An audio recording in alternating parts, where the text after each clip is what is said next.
Hey everybody, this is Riker Rider, and welcome to the last bonus episode of Let's Play Trauma Team, in which I will be operating on a patient.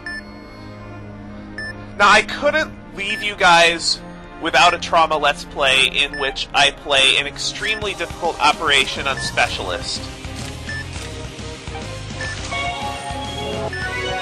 This is Twisted Rosalia, the final boss. And a lot of things changed on Specialist, especially with regards to special bonuses, but I'm not really good enough to care about score on an operation this difficult. Basically, the way surgery works on Specialist is everything goes faster. Like, things that regenerate, things that gradually move towards places they shouldn't be, all kinds of other things in the mission just go so fast. And there are added things that only occur in Specialist. Such as in this particular operation, on Resident, once you injected the gelator into the segment of the virus colony, you could just forget about that segment while you dealt with the rest of them. On Specialist, if you don't deal with all of the pieces or all the segments of the virus colony at this relatively quickly, the shell and any colonies growing on top of it will regenerate completely. And that's extremely frustrating because nearly every mistake you make on Specialist, like every miss you make, or everything that you do, or everything you let happen, like with the spores touching the clouds, or if you make a mistake with the injections, every mistake you make here will decrease your maximum vitals, and that's very important for the end of the operation, to have your maximum vitals as high as possible. When you get past the first two phases, where this is where the operation starts becoming very hectic. Well, maybe hectic's not the right word for it, but you have to work extremely fast. You may notice a different strategy I'm using than I did on Resident. What I'm doing here is I'm breaking the shell with the laser 2 times rather than 3, so that, yeah, I had a few derps in here, because I actually recorded this a few times, so I wanted to at least show you guys a fighting chance with this operation. And I was kind of frustrated with the number of times I was failing so early. Anyway, back to the reason why... I think something very peculiar happens right here.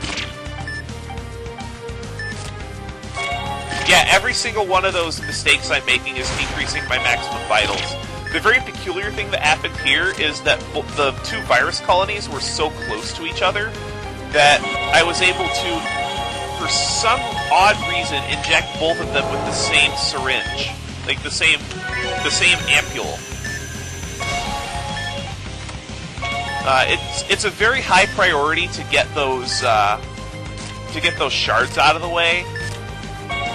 The ones that appear after you break the shell on the virus colony, because when one of those makes contact with the spore, it does about 20 vitals damage and decreases your maximum vitals by 5. One thing you also may notice is that the colonies themselves, if you leave them alone too long, will regenerate, and they regenerate a lot faster than they did on Resident.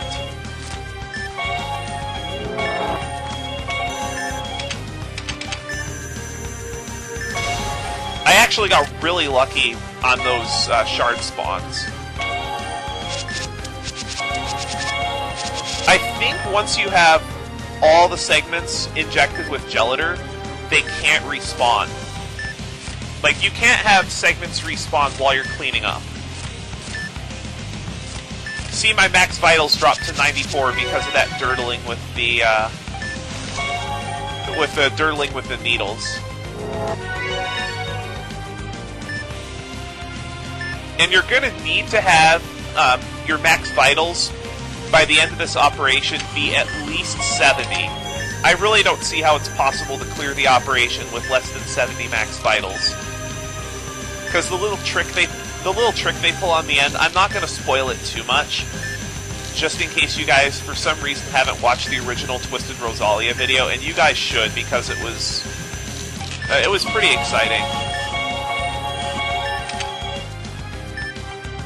Another thing about the floating virus colonies is that you won't be able to treat them all before they grow to maximum size, and when they're at maximum size, you really have to watch out for spores that come off the top of the screen. Now, the reason why I'm breaking the shell here, even though I don't have all the parts extracted, is if you let the shell stick, around and don't break it after you've removed the virus colony, the virus colony that's growing on top will respawn very quickly.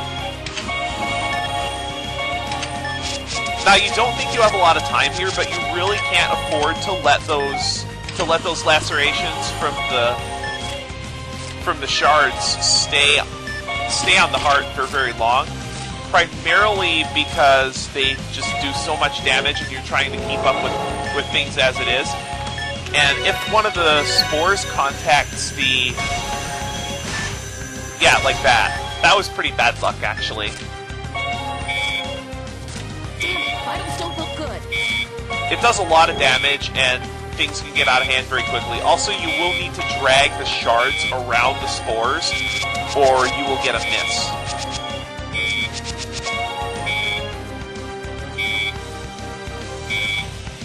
Now, once you've sutured, well, you don't have to do it now, but basically, before you make your final incision into the heart, you're going to want to raise your vitals to whatever your max is, which for me is 91, and that should be plenty. All you really need to complete this mission successfully is 70.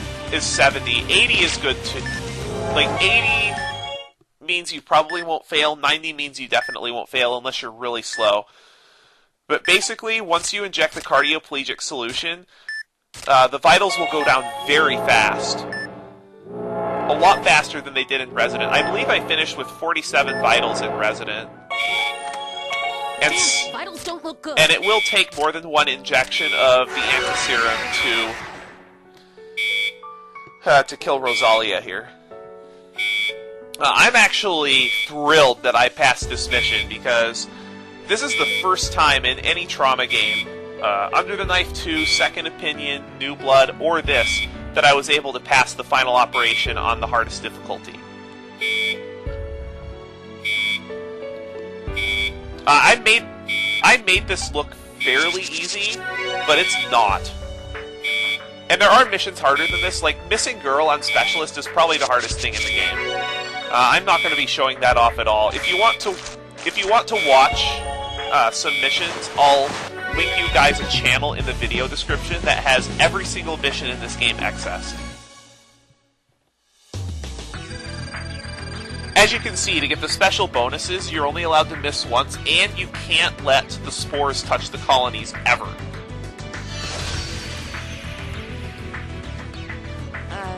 The operation was a success, right? No, this also lets me further demonstrate the different text that you get. I believe there's different text for every single grade except between S and XS. Now what I'm going to do is I'm going to show off all the medals for CRS-01, and some of them are really difficult, aside from the obvious one at the end that says XS every surgery. I'm going to list the medal requirements in the video itself, and next time on Let's Play Trauma Team, I'm going to show off all the locations of the medals in Gabe's Diagnostics. See you guys later.